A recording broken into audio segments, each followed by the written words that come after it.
So let's go for the second part of this introduction lecture that I really consider is crucial to understand and follow the rest of the course. Is we have to master how do we breathe. Because if we emulate and we imitate and we do our mechanical ventilation as similar as possible as we breathe spontaneously, don't have any doubt, by sure and without any kind of randomized clinical trial, yes or yes, you will protect the lungs.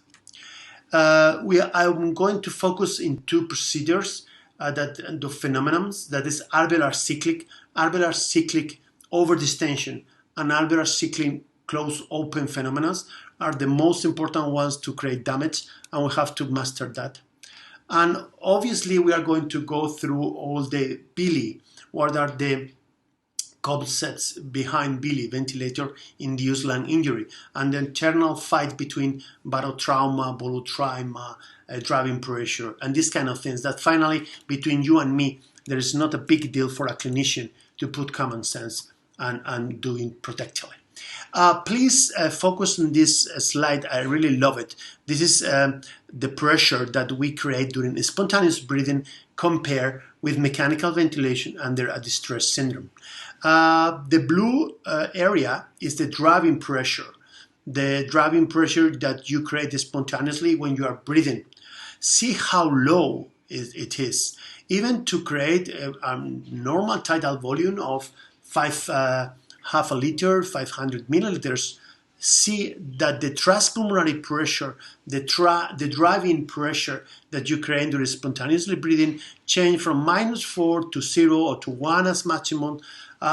So it's only 5, 6 at maximum centimeters of water. So we are designed, our lungs are designed to move quite a high tidal volume with only 6 milliliters centimeters of water. So our lungs are not designed to receive 15, 20, 25 of driving pressure. This is crucial, and this is no doubt about this. This is physiology. Let's go for distress syndrome. And this is the huge problem.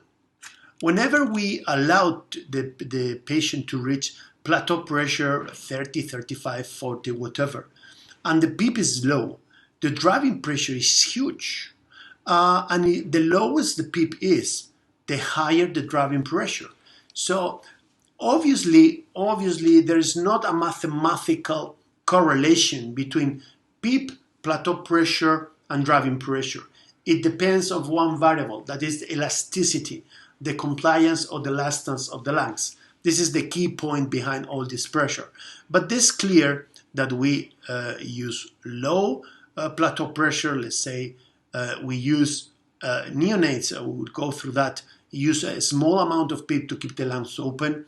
So finally, what we all try is to use a very low driving pressure. We saw this in the other lecture, but I focus again. This is spontaneously breathing, healthy lungs, and the surface of the lungs. The Dr. Gary Niemann put a microscope in the surface. Once again, focus the situation. We are not designed to have atelectasis. We are doing expiration. The whole lungs, all the alveoli, all the sinus are fully opened during expiration, of course, but during expiration too. That's why the change in size between inspiration and expiration of the alveoli are very, very small. So what we can learn from physiology, do we have atelectasis during inspiration period? The answer is no, never. Do we change a lot the size of the alveolus between inspiration and expiration? The answer is no, never.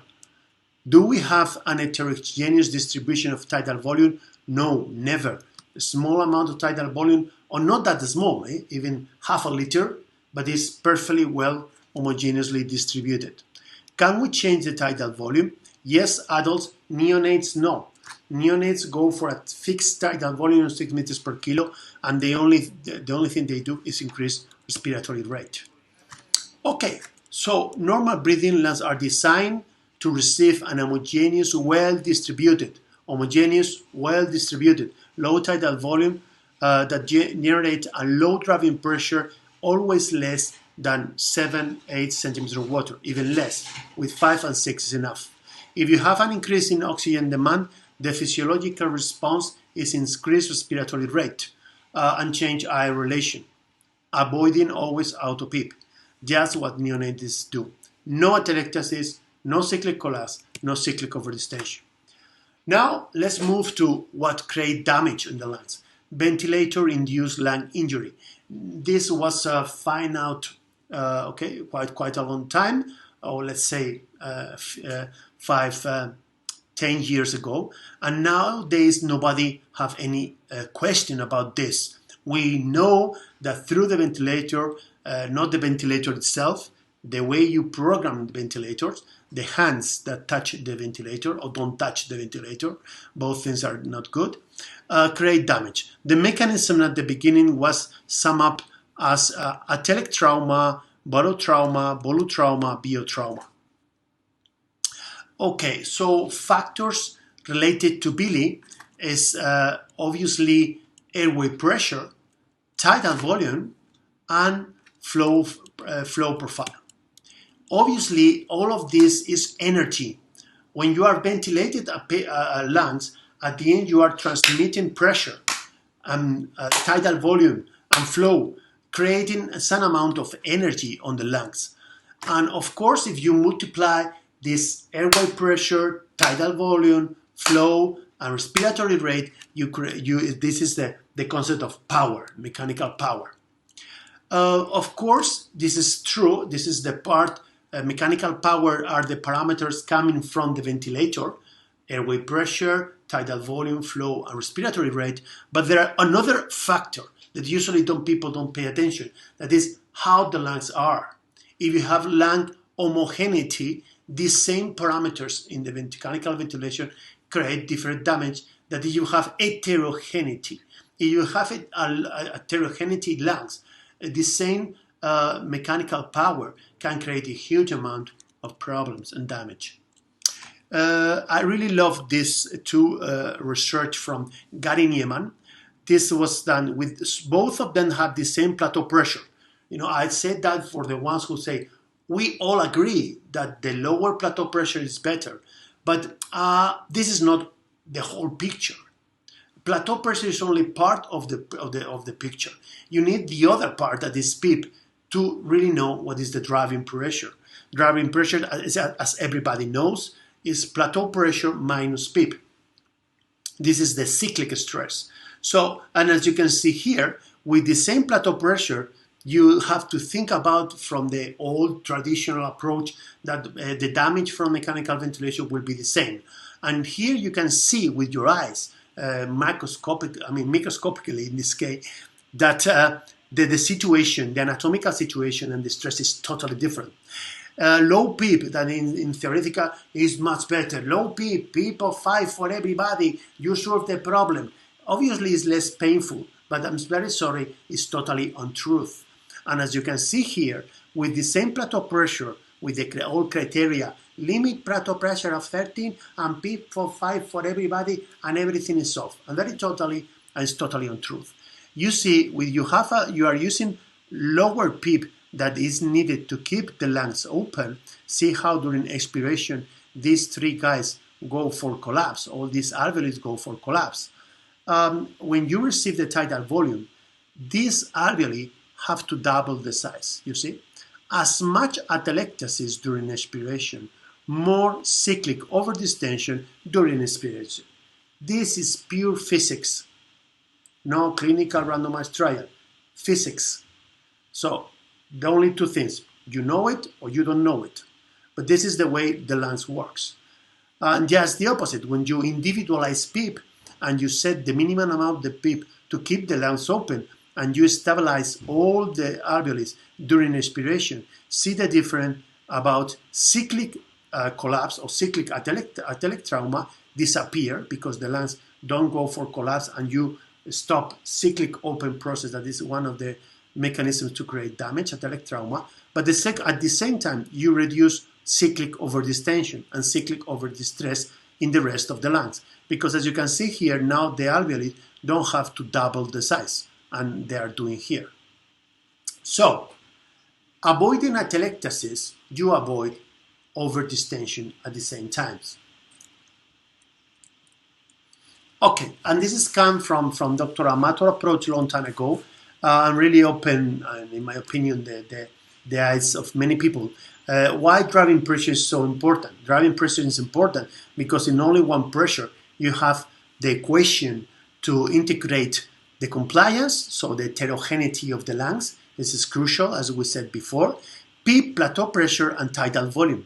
So in only one thing, simple measure, because the good thing about driving pressure, you have driving pressure all over the world. You have in South Africa, in Spain, in Japan, in the States, in Germany, everywhere in the world. Any ventilator have driving pressure. So everybody can measure. This is a very, in my opinion, one of the greatest advantage about driving pressure. And then is one of the key factors to really, or keystones, to create damage if you use a high level, or to protect the lungs. So this comes from this very well-known paper, in my opinion, one of the breakthroughs in protected ventilation, that showed to us in patients, 3,500 patients, that showed to us that driving pressure is the bad guy of the equation about pressures. They compare in groups, in different quartiles of patients, the ones who have, for example, in this group, they compare mortality curve. Mortality curve is in this part. This is the pressure. They compare all the patients who have the same PEEP, in this case, and they have, in this case, increased plateau pressure and increased driving pressure. As you can see here, mortality curve is increasing. So coming from this part of the study is telling us that PEEP is nothing to do with mortality.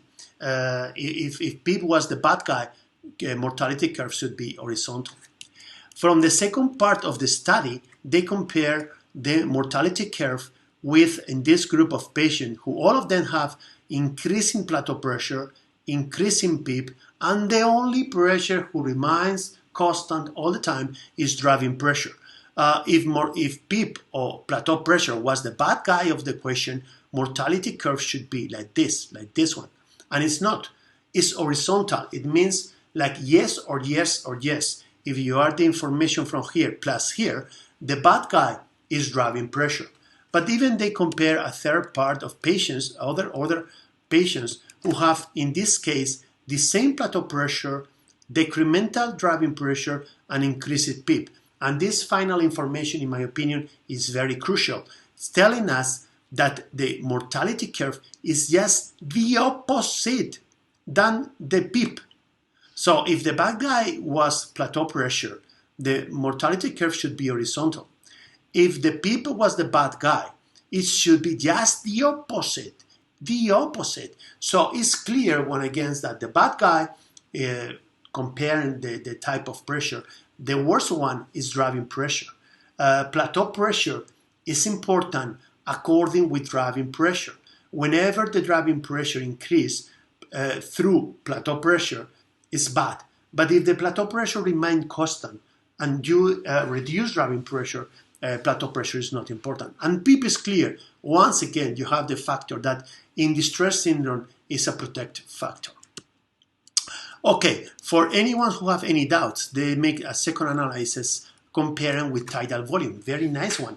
And as you can see here, they show that even receiving a very large tidal volume, is a tidal volume of 8 meters per kilo in distress syndrome, so very, very high. Even some of the patients received 12, okay? But if the driving pressure remains low, in this case, don't increase mortality. The problem was when you increase, tidal volume, you see here, for example, tidal volume of 7.5, that is quite high. But if the driving pressure is low, there's a protective factor. So whenever the driving pressure is less than 15, there is no increase in mortality. Whenever you increase the driving pressure more than 15, no matter the tidal volume you use, if you use very low tidal volume, 5.7, with high driving pressure, you increase mortality. So there is, once it's clear, the message from this paper telling us that driving pressure, the higher the driving pressure is, the higher of mortality, no matter the tidal volume you use. Okay, this is another very nice study which is a systematic review and meta-analysis about the situation and the association between driving pressure with mortality. And it's clear. There are many of them. Obviously, Yamato was one of the first, Beijini, Bedford cases, all of them show to us, even Villar, that driving pressure is one of the keystones for that. You see it here, how if you increase driving pressure, you increase mortality. Okay, so there is any doubt about that reduction in driving pressure is one of the keystones to protect the lungs, and high driving pressure is the one of the factors who really creates VILI. Okay, here we have another approach, the famous mechanical power for Gattinoni, and I say, okay, what is why we have to fight between mechanical power and driving pressure? This is from my side the first question. Why we have to fight? Because if we know it or we not, one of the key points of mechanical power is driving pressure. So it's really no sense at all. So mechanical power probably is more holistic. They get more parameters and more factor of the equation. But really, nobody can create any conflict between driving pressure and mechanical power. Let's go for basics. Equation of motion. And as you can see here, work of breathing depending on three factors: elastic forces, resistive forces, and inertia forces when you are using high respiratory rate, more than 70. So really, it's not, for normal mechanical ventilation, inertia force is not important. So mainly, the work of breathing that is based, mechanical power is based on the equation of motion. 70% comes from overcome the compliance and the elastic forces from the lungs, and only 30% come from to overcome the resistance forces of the flow. So okay, here you have more clear express this part of the equation plus the total PEEP. When you analyze this factor, as we said at the beginning, mechanical power is a question of driving pressure, very important one, tidal volume, respiratory rate, PEEP, and flow. But if you see the importance of these different parameters, you can say the first thing, we can eliminate some part of this equation. And if you eliminate PEEP, because PEEP, total PEEP, is static, so no create energy. You create energy when you generate for the very first time PEEP, but whenever the PEEP is there, total PEEP is static, so you're not creating more energy. So we can get the PEEP out from the equation. And finally, the other two part is sum up in driving pressure plus tidal volume plus respiratory rate. So yes, we can, something comes in between driving pressure and mechanical power. It can be driving power. That really, if we put respiratory rate multiplied by driving pressure according with tidal volume, then you have the three parameters of the equation. So flow is not that important. PEEP, static PEEP, is not important. Okay, so as a final message, what is different between VILI in critical care and the OR? Okay, in the OR, there are some factors who are more important. For example, atelic trauma and cyclic tidal recruitment. Why? Because anesthesia creates a huge amount of atelectasis. So it's more prone and it's more easy to find atelic trauma and cyclic tidal recruitment inside of anesthesia. Second, comparing barotrauma, stress and strain, and driving pressure and mechanical power of driving pressure is easier in anesthesia to check and to have driving pressure to watch out the damage. So really, it's no sense talk about mechanical power because even it's possible to calculate in an anesthesia machine right now. So if we have atelectasis, at the same time we have more cyclic tidal overdistension than in the critical care VILI. And of course, biotrauma is not so important in anesthesia because it depends on the cases, obviously. But for our daily practice, it's not that important than in critical care. So the only difference between anesthesia and in critical care is atelectasis is a bigger part of the equation. So more atelectasis, more cyclic tidal atelectrauma, and more cyclic overdistension. That's why we consider that in intraoperative lung protective ventilation in the OR is like a 3-leg chair. You have to put at least 3 legs to keep this chair stable. If you remove one of these legs, the chair fell down. This is the concept I want to express, and that's why the images I put in front of you. The big problem, or one of the big problems about many clinical randomized trials about recruit maneuvers, open approach, PEEP, is that they compare any kind of cocktail mixture. And this is not the concept of protection. If you perform recruit maneuvers but don't do individualized PEEP, you are not going to see anything. If you perform recruit maneuvers, individualized PEEP, but then don't take into account to reduce tidal volume as minimum as possible to obtain the minimum driving pressure, you don't see any benefit. So this is the concept. We have to perform at the same time, as minimum, 3 legs to keep the protective ventilation, mechanical ventilation stable. So we have to, first of all, to open the lungs. Second, we have to set the minimum PEEP to keep the lungs open. Obviously, in anesthesia, we are going to use lower levels of PEEP than in critical care, but you never know. You never know if it's extremely obese patient that maybe requires under laparoscopic surgery 16 or 12 or 10, and other ones who only with 2. So why we are going to give 5 for everybody, that for some of them is going to be too low and for others maybe too high. And finally, we have, when everything is open and it's perfectly elastic, then we have to reduce as much as possible the tidal volume and to obtain our objective of ventilation when end tidal CO2 is around 40-45, never less than that. And if you go for this open approach and individualized space, you will see how can you ventilate normal lungs with only a driving pressure of 6.